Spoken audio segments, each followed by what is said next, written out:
Update. After 13 years of running my wife's dad's company, I finally made it worth $85 million. At a family dinner, my wife and her dad looked at me and said smiling, "Your wife's new husband will take over now." My heart sank. The next morning at work, everything changed. Part 2.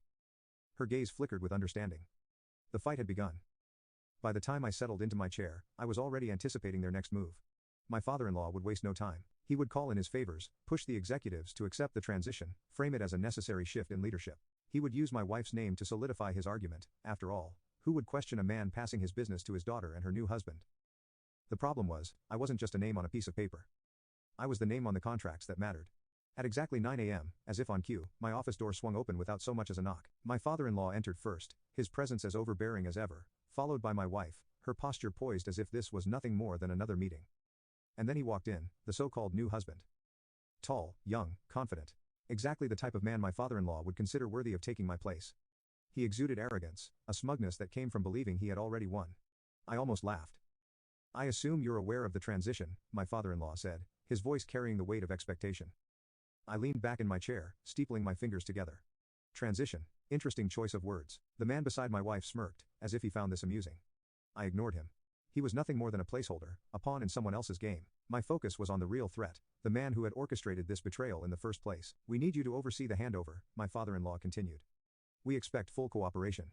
I exhaled slowly, shaking my head. They really thought they had everything figured out. "You don't have the authority to make that decision," I said, my voice eerily calm. A flicker of irritation passed over his face. My wife's expression barely shifted, but the smug look on her new husband's face faltered. I reached for the remote on my desk and pressed a button. Behind me, the massive screen on the wall lit up, displaying the executive shareholders' agreement. Their eyes darted to the document. Confusion set in first, then panic. "This document states that any transfer of power requires approval from the majority shareholder," I said, watching as the reality of the situation dawned on them. And that would be me. Silence, heavy, unmistakable.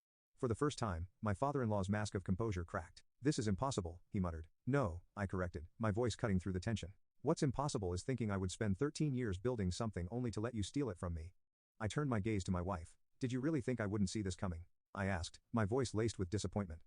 She didn't answer. Her hands tightened into fists at her sides. I let the silence stretch between us before shifting my attention to the man standing beside her.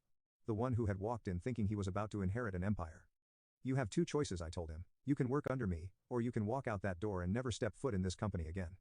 His face turned red, his jaw clenched. He looked at my wife, then at my father-in-law. He had expected a victory lap, not a public humiliation. He stormed out without a word. My father-in-law hesitated for a fraction of a second before following. My wife lingered for a moment longer.